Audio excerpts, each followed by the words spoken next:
Murari sir से बात करने का टाइम मिलेगा। इसके बाद मुरारी सर फ़ोन करेंगे, "अरे सर सो रहा हूँ।" अब गलत टाइम पे कॉल कर दिए। ठीक है, एन्जॉय करो अभी तुम सब। Dattu Ramarao Sakare and others versus state of Maharashtra का बहुत ही लैंडमार्क जजमेंट है। Conviction on the basis of child witness, ये जो है age of child was 10 years. इसका सबसे इम्पोर्टेंट बात यही कहा गया था कि रूल ऑफ लॉ और रूल ऑफ प्रूडेंस इसमें भी बात हुई थी। तो कोर्ट ने कहा कि रूल ऑफ लॉ तो 118 का के बारे में कहीं नहीं लिखा कि कोलैबोरेशन चाहिए।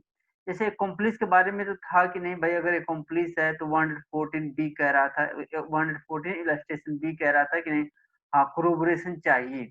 लेकिन 118 के अंतर्गत जो विटनेसेस हैं, उनके बारे में कहीं कुछ नहीं कहा जा रहा है कोलैबोरेशन चाहिए कि नहीं चाहिए। अब कोर्ट ने कहा कि चलो ठीक है कि यहाँ पर जो कि who is unable due to tender age like this, मान लीजिए टेंडर एज है लेकिन वो एबल है, who is able to understand the question and give the rational reply of that answer.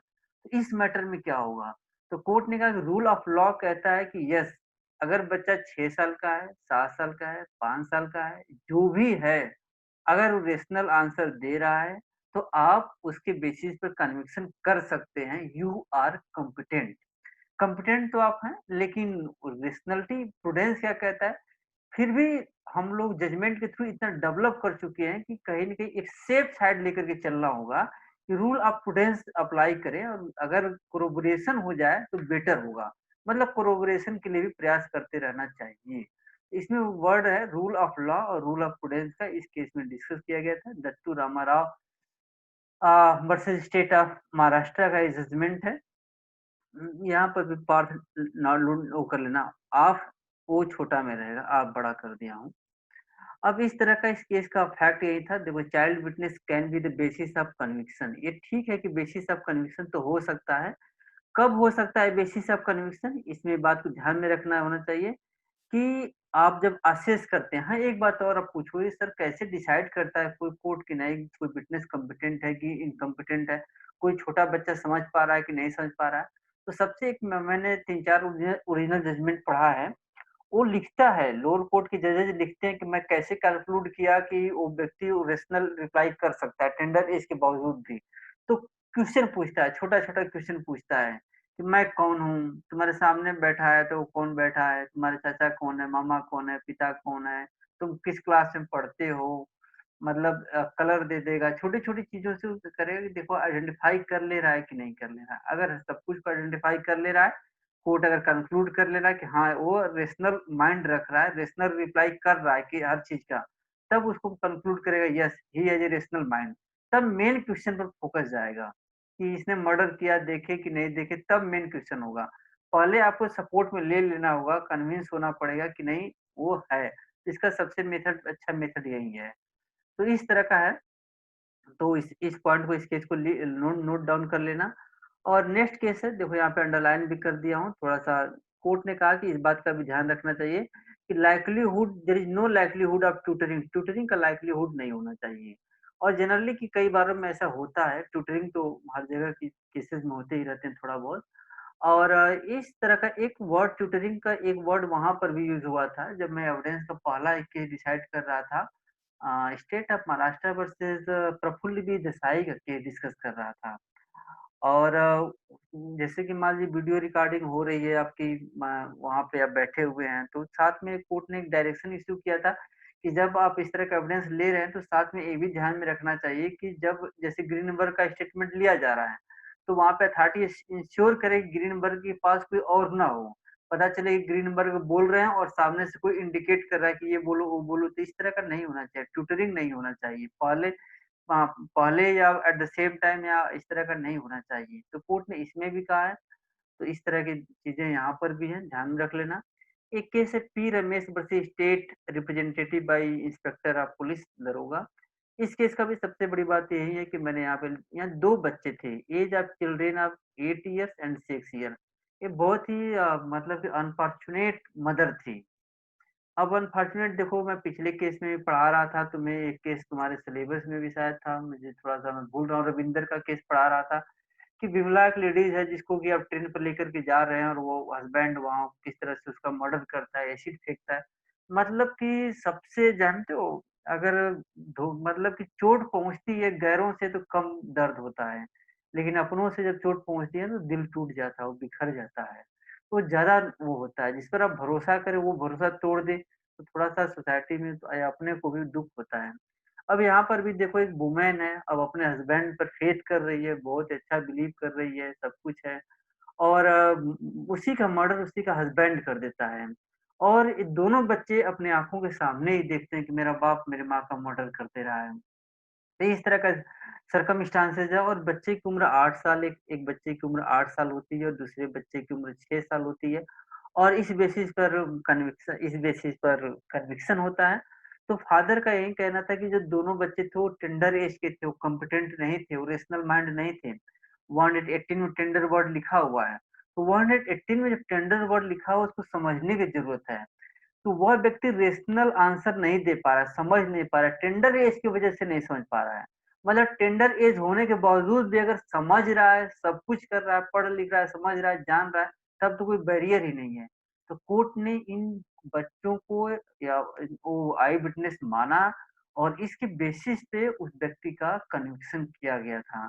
तो इसमें सबसे बड़ी बात इम्पोर्टेंट है कि यहाँ पे ओथ की बात आई थी।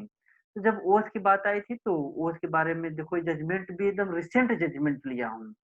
देखो एक बार बताएँ कि लिखना भी बहुत ईज़ी तो होता है लेकिन अब क्या कहा जाए क्योंकि अ, ज लिखने से पहले पूरे जजमेंट को पढ़ना पड़ता है।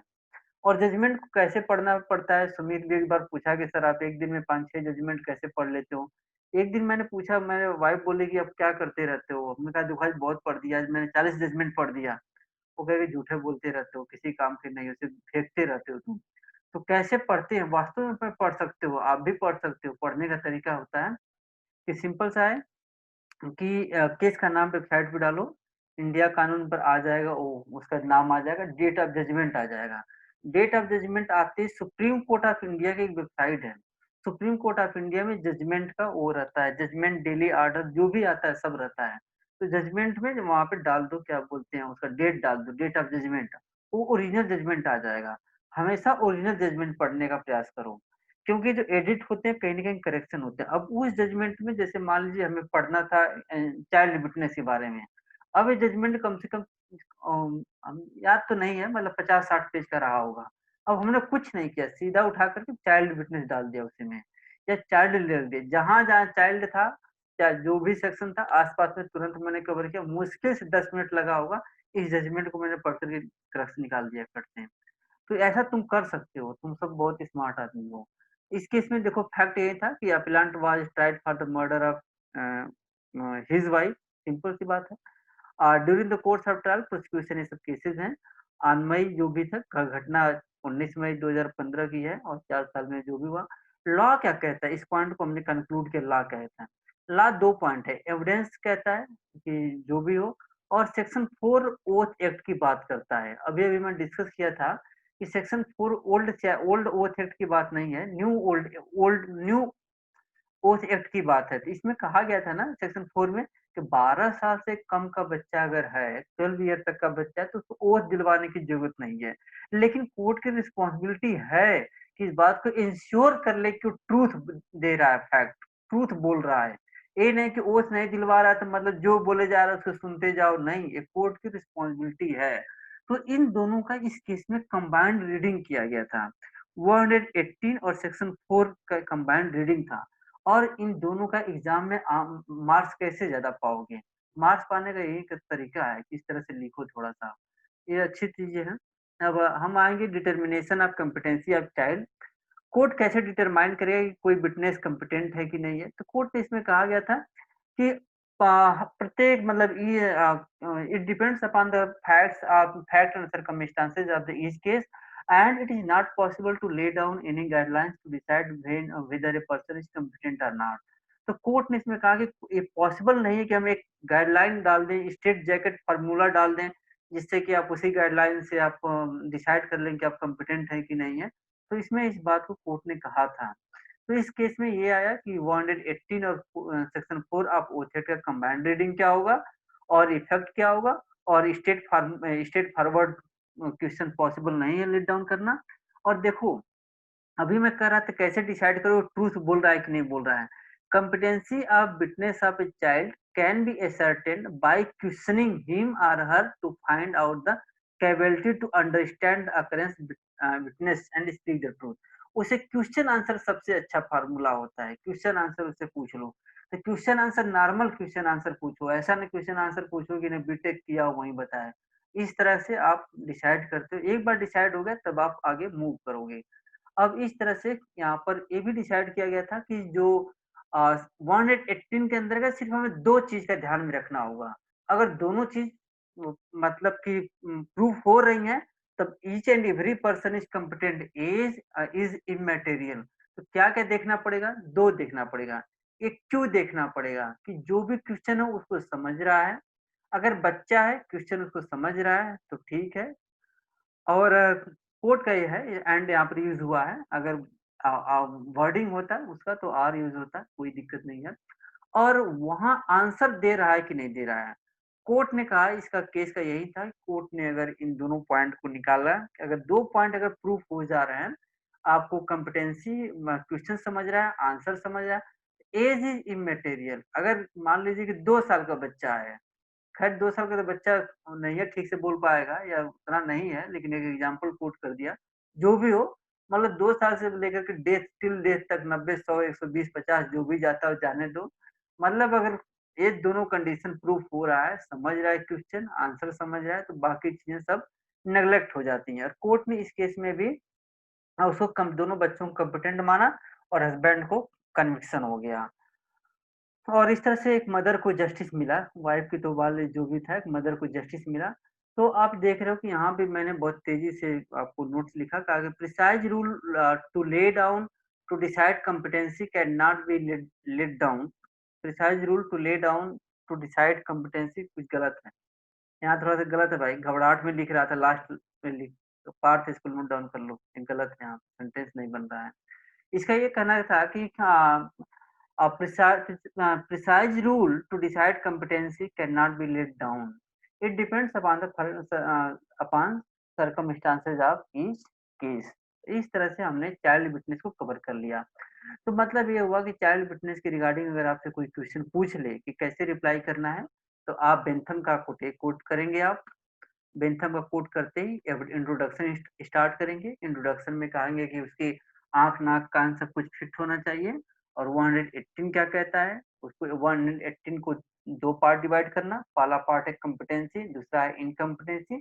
इनकॉम्पिटेंसी को 2 पार्ट में डिवाइड करना। एक एक क्वेश्चन के रिगार्डिंग इनकॉम्पिटेंसी है और एक आंसर के रिगार्डिंग इनकॉम्पिटेंसी है और दोनों का कॉमन पॉइंट ये है कि 4 वजहों से ये इनकॉम्पिटेंसी अराइज़ हुई है।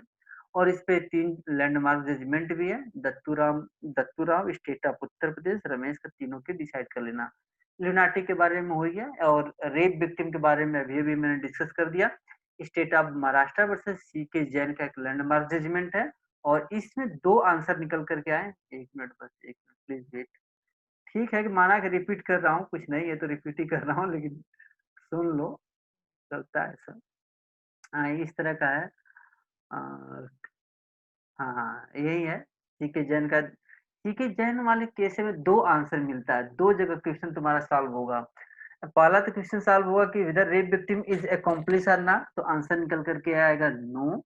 दूसरा क्वेश्चन आएगा कि whether rape victim is competent, yes.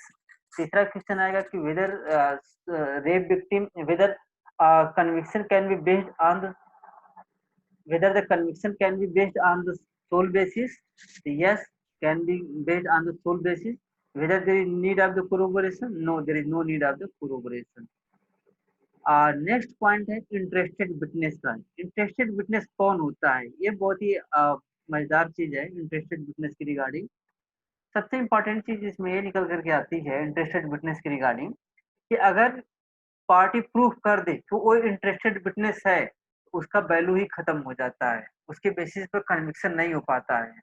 तो इंटरेस्टेड विटनेस हमेशा पार्टी चाहती है, अपोजिट पार्टी चाहती है कि उसको प्रूफ कर दे कि जो विटनेस आया हुआ है वो इंटरेस्टेड विटनेस है। तो इस केस में एक केस है Namdev versus state of Maharashtra, हो इसको भी बहुत तेजी से पढ़ा। Namdev versus state of Maharashtra में 2 बात निकल करके आई। सबसे अच्छी बात ये है कि इंटरेस्टेड विटनेस का मीनिंग क्या होता है। और इंटरेस्टेड विटनेस को जो नेचुरल विटनेस है उनसे कैसे डिफरेंस किया जाए। तो इंटरेस्टेड विटनेस कौन होता है? एक मैं एग्जांपल दे दूँ, इसी केस का नाम मैं बता दूँ, Namdev versus state of Maharashtra का फैक्ट क्या था? इसमें ऐसा हुआ था कि इसके फादर का मतलब जो चाइल्ड विटनेस आया था उसकी बात मैं कह रहा हूँ। या चाइल्ड विटनेस नहीं, जो नॉर्मल विटनेस आया था उसकी बात है इसमें। इसमें क्या हुआ था कि वो सन था, वो क्या था? वो सन था। तो जब सन था तो अपोजिट पार्टी ने कहा कि भाई वो तो इंटरेस्टेड विटनेस है। सन तो चाहेगा ही कि नहीं, कि सन तो चाहेगा ही कि नहीं किसी न किसी तरह से उसका कन्विक्शन हो जाए। तो कोर्ट ने कहा कि भाई अपोजिट पार्टी जो भी लायर हो, डिफेंस लायर, पहले इंटरेस्टेड विटनेस और नेचुरल विटनेस में अंतर समझ लो। इंटरेस्टेड विटनेस क्या है और नेचुरल विटनेस क्या है? एक लेमैन की भाषा में बता देता हूँ, इसको पढ़ लेना। लेमैन की भाषा में है, इंटरेस्टेड विटनेस वे विटनेस होता है जो ट्रूथ पे डिपेंड नहीं करता है। वो किसी भी तरह चाहता है, चाहे फ़ाल्स एविडेंस देके डायरेक्टली मतलब ऐन कैन प्रकार साम दाम दंड भेद किसी भी तरह से चाहता है कि बस उसका कन्विक्शन हो जाए। उसका ट्रूथ से कोई लेना-देना उसका नहीं होता है। उसको इंटरेस्टेड विटनेस कहा जाता है। और जो नेचुरल विटनेस होता है, जो घटना को देखता है, वो भले ही रिलेटिव ही क्यों ना हो, वो सिर्फ़ रिलेटिव होने मात्र से वो इंटरेस्टेड विटनेस नहीं हो जाएगा। To be relative is not a crime. अगर हम रिलेटिव हैं, हम देख रहे हैं कि हमारे फादर का हमारे सामने डेथ हो रहा है, मर्डर हो रहा है, तो हमें आप इंटरेस्टेड विटनेस घोषित करके आप सीधा-साफ कह दें कि तब तो कोई एविडेंस ही नहीं है, तब तो हमारे साथ इनजस्टिस होगा, हमारे साथ जो भी था। तो कोर्ट ने इसमें मीनिंग निकाला कि इंटरेस्टेड विटनेस वे विटनेस होते हैं, जो समहाउ किसी भी तरह से वो चाहते हैं कि कन्विक्शन हो जाए। और उसका रीज़न क्या है? उसके पीछे मोटिव क्या है? मोटिव होती है फीलिंग ऑफ एनिमिटी और एनिमस। कोई न कोई पुरानी दुश्मनी होती है और for some other oblique motive और रीज़न या कोई other hidden agenda, hidden motive हो। जैसे मान लीजिए कि पार्थ की गर्लफ्रेंड है। अब सुमित कुमार ठीक है, जो भी हो, सुमित मान लीजिए चाह रहा है कि पार्थ किसी तरह से जेल में चला जाए और उसकी गर्लफ्रेंड के साथ सिम्पैथी दिखा करके सीधा उसको पूरा अपने फ़ेवर में ले लूँ। एक घटना मैं सच्ची घटना बता दूँ काहे पार्थ सुमित को मैं डालता हूँ। एक हम लोग एलएलबी में पढ़ रहे थे बीएचयू में हॉस्टल में थे हम लोग। हॉस्टल में थे उसी समय इस तरह की घटना हुई और एक स्टूडेंट ने सुसाइड कर लिया। जो स्टूडेंट सुसाइड किया था उसकी घटना ये थी कि वह ऑलरेडी एक लड़के से प्यार करता था। अब प्यार ही है तो प्यार तो सच्चा प्यार ही करता है सब। दिल्ली में आकर माया नगरी में सब सीख जाता है। तो अब वो सच्चा प्यार करता था, अब उसको क्या हुआ कि अपने एक रिलेटिव था, शायद मौसी का लड़का था, उससे उसको मिलवा दिया। उसको लगा कि शायद ये रिलेटिव है, चलो ठीक है अपना कोई बात नहीं, नेचुरली मिलवा देते हैं लोग अपने गर्लफ्रेंड से, क्या दिक्कत है। अब धीरे-धीरे क्या हुआ जो उसकी मौसी का लड़का था, अब इसकी गर्लफ्रेंड को मतलब पटाने लगा, जो भी था, पटा लिया। और अब इसको साइडलाइन करना चाह रहा था। अब हुआ क्या था, जो भी मैटर था, जैसे भी मैटर फँसता चला गया धीरे-धीरे, अब वो क्या हुआ कि उसको लगा कि लड़के को डिसाइड किया कि नहीं हम सुसाइड करेंगे अब। अब उसने क्या किया सुसाइड कर लिया। हॉस्टल में सुसाइड कर लिया, उस समय बहुत वो था बहुत अच्छा लड़का था। हमारा रूममेट नहीं था, रूममेट का बहुत मतलब जो भी था मतलब हॉस्टल में ही था। अब बैचमेट था। अब बाद में क्या हुआ कि जो मौसी का लड़का जब हॉस्टल में आया, तो उसका इंटरेस्ट किसी भी चीज़ में नहीं था। वो सीधा सर्च कर रहा था, ढूँढ रहा था कि कहीं ऐसा तो नहीं ना कि सुसाइड नोट लिखा है, तो निकाल कर ले जा कर के उसको दे दे गर्लफ्रेंड को, उसकी गर्लफ्रेंड को कि मैं तुम्हें बचा दिया, ये कर दिया, वो कर दिया।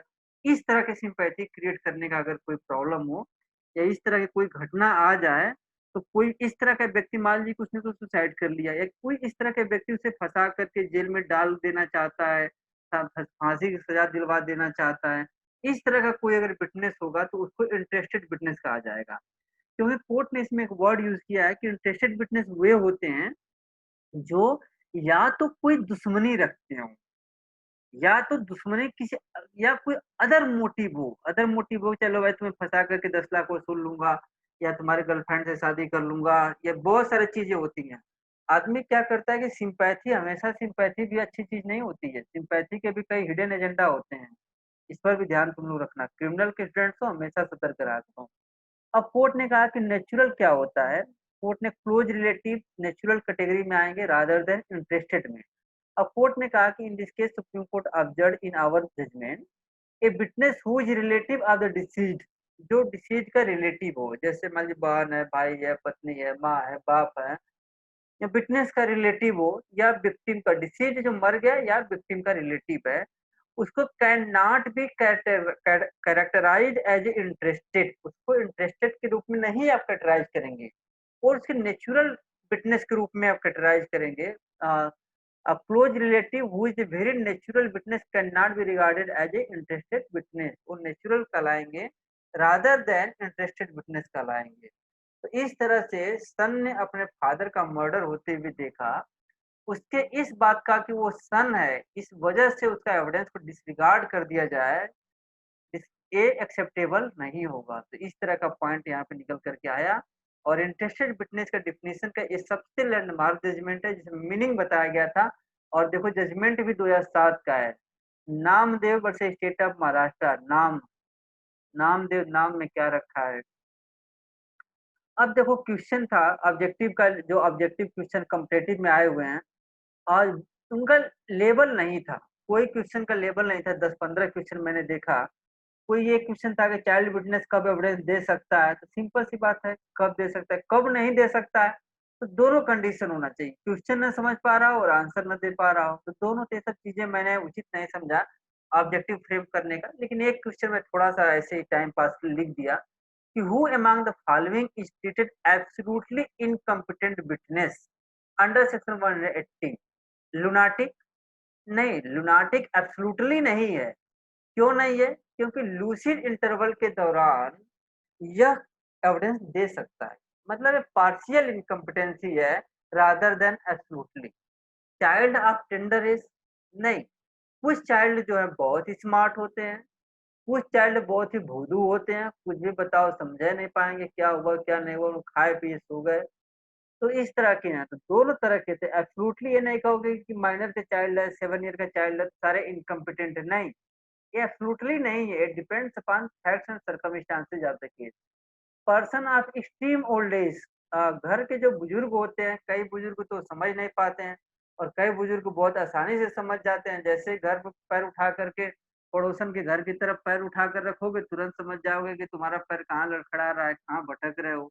ये सबके साथ होता है, चाहे लड़का हो चाहे लड़की हो। घर के गार्जियन कुछ समझ जाते हैं बहुत, हाँ ठीक है, इग्नोर कर देते हैं, कई इग्नोर कर देते हैं, कई बवाल कर देते हैं, तो ये सब चीजें हैं। एब्सोल्युटली नहीं है, पार्शियल है। तो ये सारे का नन ऑफ द एबव का आंसर सही होगा। तो ये मैंने एक रख लिया, बाकी सब सही है। और I hope that you have got my points. तो इस तरह से हम लोगों ने 118 को कवर कर दिया। 119 का भी मैं 2 मिनट में कवर कर लेता, थोड़ा सा लेना चाहता हूँ 119। Please wait. क्लोज करें। हाँ, 119 का एक मैं लेना चाहूंगा।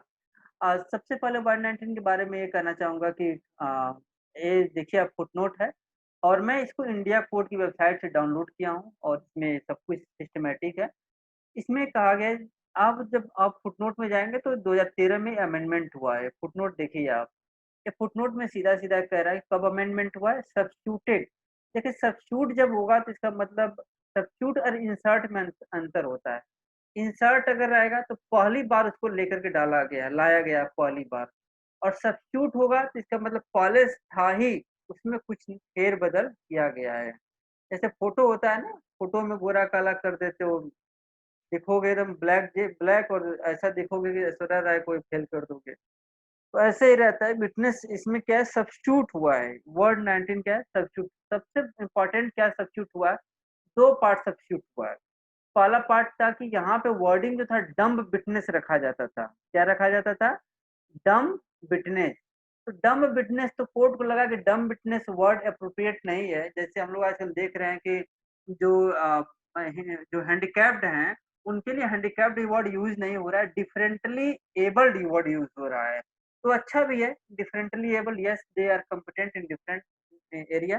तो इसी तरह से यहाँ पे डम्ब विटनेस सूट नहीं कर रहा था। तो यहाँ पे डम्ब विटनेस को हटा करके वर्ड यूज़ किया कि witness unable to communicate verbally. अब अनेबल टू कम्युनिकेट वर्बली, तो क्यों वर्बली अनेबल है? जब बोल नहीं पा रहा है, कोयला मूवी की तरह मुंह में डाल दिया कोयला ही डाल दिया अमरीश पुरी ने। तो इस तरह का ना बोल पा रहा हो तो एविडेंस दे सकता है। तो witness unable to communicate verbally और बाकी वर्डिंग से सेम थी, लेकिन 2013 में इसको भी ऐड किया गया है। तो एक साथ है इसलिए सब्स्टिट्यूट किया गया है। 2013 में इस वर्ड को जो प्रोवाइडेड आपका है, ये कब का ऐड किया गया है? 2013 में इसको लाया गया है। तो अब सबसे इम्पोर्टेंट चीज़ है कि जो डम्ब विटनेस है या विटनेस अनेबल टू कम्युनिकेट है, उनकी क्या ख़ासियत है? सबसे बड़ी बात मैं बताना चाहूँगा कि इसका क्वेश्चन क्या आता है? इसका क्वेश्चन है कि आप वर्डिंग इसका देखिए। अ, वर्डिंग ये है कि witness who is unable to speak. ये हो गया आपका सब्जेक्ट। एक लाइन है कि witness who is unable to speak. अब पहले डम्ब विटनेस था, अब हमने क्या लेकर आया कि विटनेस अनेबल टू स्पीक। फिर यहाँ वर्ब है कि may give his evidence in any other manner. वो एनी अदर मैनर क्योंकि बोल तो सकते नहीं, उनके लिए हम कोई अन्य मेथड लेकर के आएंगे। तो अन्य मेथड क्या लेकर के आएंगे कि विच ही कैन इंटेलिजिबल। वो कोई और मेथड एक्सेप्ट कर सकते हैं और मेथड से एविडेंस दे सकते हैं जो मेथड इंटेलिजिबल हो। इंटेलिजिबल मतलब होता है कि दूसरा आदमी उसको पढ़ सके, समझ सके, उस तरह के मेथड के थ्रू आप एविडेंस दे सकते हो। वो मेथड क्या है जिससे कि आप उसको इंटेलिजिबल बना सकते हो? तो 2 मेथड है, बाय राइटिंग और बाय साइन। अब इसमें एक वर्ड आया कि आर वर्ड यूज़ हुआ है, बाय राइटिंग और बाय साइन। तो आर वर्ड यूज़ क्यों हुआ, एंड वर्ड यूज़ क्यों नहीं हुआ? देखो राइटिंग और साइन का अंतर होता है। राइटिंग एक मेथड होता है जैसे कि मान लीजिए बोल ना सकता हो लेकिन वो लिख सकता हो। उसने अपने हैंड राइटिंग में उठाया और लिख करके दे दिया। बाय साइन क्यों लिखा गया?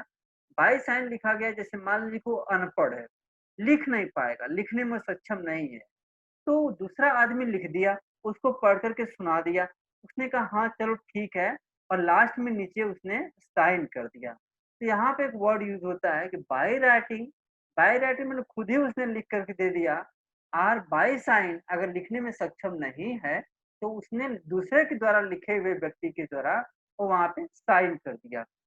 अब ये हुआ कि जो राइटिंग है बाय साइन कहाँ होना चाहिए? तो by such writing must be written and sign. ये जो राइटिंग या साइन जो हो रही है, मेड इन ओपन कोर्ट, ये सबसे इम्पोर्टेंट वर्ड है कि जो राइटिंग हो रही है या साइन हो रही है, वो ओपन कोर्ट में होना चाहिए। अब राइटिंग और साइन को ओपन कोर्ट का मतलब क्या है? ओपन कोर्ट का मतलब ये हुआ कि सीआरपीसी में एक सेक्शन है, 327 सीआरपीसी का सेक्शन है। ये बताता है कि ओपन कोर्ट क्या होता है। ओपन कोर्ट सब कुछ पढ़ लेना तुम लोग, लेकिन ओपन कोर्ट वही होता है कि जहाँ पे नॉर्मल व्यक्ति भी, पब्लिक भी एक्सेस कर सके, उसको ओपन कोर्ट कहता है। तो 327 में ये वर्ड यूज़ हुआ कि ओपन कोर्ट का मीनिंग क्या है? वो क्रिमिनल लॉ में वहीं से बोरो किया गया है। ये बहुत ही क्रिस्टल क्लियर हो गया। तो जो राइटिंग या साइन होना चाहिए, कहाँ होना चाहिए? ओपन कोर्ट में होना चाहिए। ओपन कोर्ट का मतलब यही वर्ड यूज़ करना क्योंकि 327 कवर कर लेगा। अदरवाइज़ अपने हिसाब से मत लिख देना कि ओपन कोर्ट का मतलब कि कुछ और कोर्ट ही नहीं, ये वर्डिंग है। तो अब ये राइटिंग और साइन कहाँ होना चाहिए? ओपन कोर्ट में होना चाहिए। और फिर अगर इस तरह का राइटिंग साइन दिया जाए, तो माना क्या जाए? क्योंकि एक कामा यहाँ पे यूज़ हुआ है। अगर तुम लोग देखोगे यहाँ पे, एक कामा यूज़ हुआ है। देख रहे हो ना एक थोड़ा-सा कामा यहाँ पे? एक कामा है यहाँ पे। प्लीज़ थोड़ा-सा म्यूट कर लो आप अपने लोग को। यहाँ पे कामा यूज़ हुआ है। कामा के बाद ये बता रहा है कि ऐसा जो राइटिंग है, shall be deemed to be oral evidence. Shall be deemed to be oral evidence.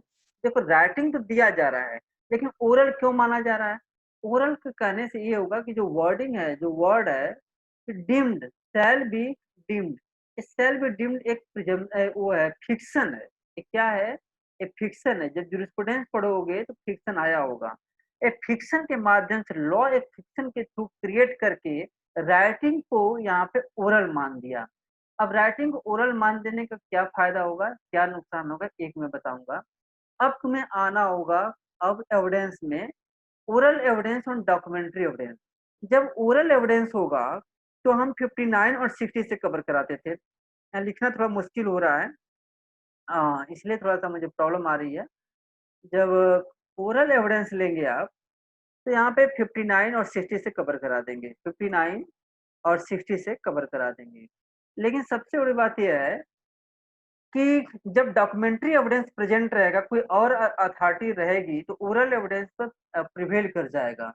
क्योंकि यहाँ पर मैं देख रहा था कि बेस्ट एविडेंस दिया जाएगा। ओरल और हियरसे में ओरल जो डायरेक्ट और हियरसे में डायरेक्ट एविडेंस बेस्ट होगा, लेकिन डॉक्यूमेंट्री एविडेंस और ओरल एविडेंस में और डॉक्यूमेंट्री एविडेंस बेस्ट एविडेंस माना जाएगा। इसका इफेक्ट ये होगा कि ये ओरल एविडेंस की तरह ट्रीट किया जाएगा और कोई डॉक्यूमेंट्री एविडेंस अगर आता है जो इसको कंट्राडिक्ट कर रहा है, तो कंट्राडिक्ट कर देगा। क्योंकि आपको सेक्शन 91 और 92 भी इसी के साथ में ही पढ़ना होगा। इस तरह से मैं समझता हूँ कि तुम लोग समझ गए होगे। पहला कंडीशन ये है कि यह उसी व्यक्ति को कवर करता है अनेबल टू स्पीक। दूसरा कंडीशन है कि किस मेथड से आप एविडेंस दे सकते हैं। आप मेथड 2 हैं, बाय राइटिंग है या बाय साइन है। तीसरा कंडीशन है कि जो राइटिंग या साइन कर रहे हैं, वो दोनों ही यहाँ पे देखो आर वर्ड यूज़ हुआ है, यहाँ पे एंड यूज़ हुआ है। दोनों ही चाहे राइटिंग हो या साइन हो, दोनों ही ओपन कोर्ट में ही दिया जाएगा। ओपन कोर्ट का मतलब क्या है? ओपन कोर्ट का मतलब सेक्शन 27 है। अब यहाँ पे एक फिक्शन है, लॉग ऑफ फिक्शन क्या कहता है कि यह एविडेंस ओरल माना जाएगा। जब ओरल माना जाएगा तब क्या इसका प्रभाव होगा? तब ये डॉक्यूमेंट्री और ओरल एविडेंस में डॉक्यूमेंट्री एविडेंस प्रिवेल कर जाएगा। ये बाकी चीजें हैं। और एक नया वर्ड यूज हुआ है यहाँ पे जो प्रोवाइडेड है कि अगर कोर्ट चाहे तो अनेबल है तो कोर्ट शैल टेक, यहाँ पे शैल यूज हुआ है भाई, मैं समझ रहा था। शैल, कोर्ट को लेना ही लेना है, किसका हेल्प लेना है? इंटरप्रेटर का हेल्प लेना है। या इंटरप्रेटर अगर नहीं है तो सोशल एजुकेटर का हेल्प लेना है इन रिगार्डिंग द स्टेटमेंट। और दूसरा कंडीशन ये है कि वीडियोग्राफी होना चाहिए। मतलब ये होना चाहिए कि पहला कंडीशन है कि या इंटरप्रेटर या एजुकेटर की हेल्प लीजिए रिकॉर्ड करते समय, और दूसरा कंडीशन ये है कि वीडियोग्राफी होना चाहिए। ये सेफ साइड में है। कल को आप वो देना चाह रहा है एविडेंस कुछ और, आप उसको कुछ और दे दिलवा दिए, तो इस तरह का कंडीशन है। ये प्रोवाइडेड है इस सेफ्टी के लिए, किसके सेफ्टी के लिए? पर्सन अनेबल टू स्पीक के लिए। तो आई होप दैट द 119 के अंतर्गत अगर आएगा सेक्शन तो हमारे स्टूडेंट्स इसको लिखेंगे। कैसे लिखेंगे? लिखने का तरीका यही है कि सबसे पहले इसकी स्टार्टिंग यही होना चाहिए। तो ओरिजिनल क्या था? ओरिजिनल डम विटनेस था। लेकिन दिल्ली गैंग रेप के बाद 2013 में 19 को अमेंड किया गया और यहाँ पे कुछ सेफ्टी वॉल्व लाया गया। सेफ्टी वॉल्व क्या है कि ये प्रोवाइडेड है, एक सेफ्टी वॉल्व है और ये मैंडेटरी है, सेल है, मैंडेटरी है कोर्ट के लिए। क्या कोर्ट के लिए मैंडेटरी है? इंटरप्रेटर और स्पेशल एजुकेटर, यहाँ दो वर्ड है। या तो इंटरप्रेटर का हेल्प ले लो या स्पेशल एजुकेटर का हेल्प ले लो, कोई दिक्कत नहीं, कोई का हेल्प ले लो। एक कंडीशन ये हो गया। दूसरा वीडियोग्राफी हो गया। मेन बॉडी में क्या चेंज हुआ? मेन बॉडी में चेंज हुआ कि डम विटनेस की वर्ड की जगह विटनेस अनेबल टू डाला गया। और मेथड क्या है? अब इसको टाइम खींच रहा हूँ, अब समझ में आ गया होगा तुम लोगों को। तो इस तरह से हमने आज चाइल्ड विटनेस को और डम विटनेस को कवर किया। और अगला पॉइंट हम डिस्कस करेंगे 120, 120, 123 डिस्कस करेंगे। तो चलो, अब बहुत बहुत तुम लोगों को धन्यवाद, तुम लोग इतनी रात को सपोर्ट किए। एक बार बताएं, बस एक लाइन कहना चाहूंगा, जब तुम लोग ऑनलाइन क्लास लेते हो ना तो बहुत मन से पढ़ाने का मन करता है। जब ऑफलाइन क्लास में तुम चले जाते हो कि सर यूट्यूब में डालेंगे तो ये होगा होगा, तो मेरा भी मन नहीं करता है, मैं भी नर्वस हो जाता हूँ। और टीचर के लिए बच्चों का सपोर्ट बहुत ही जरूरी है। तो तुम लोगों के लिए जितना प्रयास कर सकते हो भाई, उतना प्रयास ऑनलाइन क्लास लेने का प्रयास करो। बाकी तो ठीक है, हर एक आदमी की अपनी समस्या है। चलो, थैंक्स, गुड नाइट। जी सर। हाँ हाँ, बोलो बोलो। सर तो जो ब्लाइंड और डेफ है वो लोग 118 के अंदर आएंगे ना? कौन? जो अंधे और बहरे हैं वो लोग, वो किस हाँ, सेक्शन में आएंगे सर? वो अच्छा है। 118? क्योंकि देखो 119 में सिर्फ एक व्यक्ति को कवर कर रहा है कि जो अनेबल टू स्पीक है। और जी सर। बाकी देखो, मैं वो इसीलिए मैं कह रहा था कि 118 के दो पार्ट थे। पहला पार्ट जनरल था, दूसरा एक्सप्लेनेशन था। एक्सप्लेनेशन ल्यूनाटिक का हो गया। ये दो सेक्शन हो गए, जी मतलब वो जो चीजें एक्सप्लेनेशन में कवर नहीं होंगी 118 में, लुनाटिक का हो गया। और 119 में जो कवर नहीं हो पा रही है, जो व्यक्ति के रिगार्डिंग है, वो सारे व्यक्तियों का मैटर 118 में ही गवर्न होगा। ठीक ना? ओके। हाँ, चलो बात। ठीक पार्थ, रखें? चलो जी सर जी। थैंक्स। ठीक है sir, good night. Good night.